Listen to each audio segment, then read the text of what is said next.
از سوختور احتیاط باشید. در دیدبانگاه تابع قسم 41 حربی کننده شده خدمات دولتی آتش‌نشانی ناحیه واسه در شهرک زحمت آباد روزهای فصل زمستان کارمندان این تاکید را همه روزه به سمع اهالی منطقه خدمتیشان میرسانند. این پگاهی بر وقت هیئت شخصی برای برگزاری مشق تاکتیکی هنگام سر زدن حادثه‌های سوختور اینجا سفر هستند. بعد گزارش‌ها از رفت تیاری و آمادگی هیئت شخصی مشق آغاز گردید. طبق نقشه معین با صدای بانگ خطر ماشین سوختار خاموشکنی از پی آن ماشین یاری تجلی و کارمندان میلیسیا به نقطه شرطی بیمارخانه رقمی 4 در مهلت پیش بینی گردیده رسیده آمدند. در کاری آنها زیرکی و هوشیاری جسماً آب و تاب یافته و ملکه و تجربه کاری مهم است گفتند کارمندان.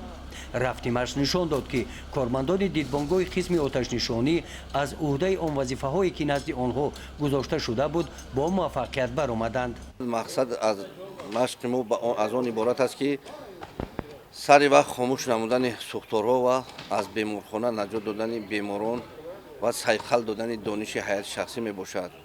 مقصد در این مشق با جلب اداره‌های هماهنگسازی بیمارخانه ها شعبه کارهای داخلی حالتهای فوق‌العاده اشتراک نموده در گذراندن مشق از طرف شعبه هماهنگسازی با خدمات دولتی آتش‌نشانی علاقه زیش دارند.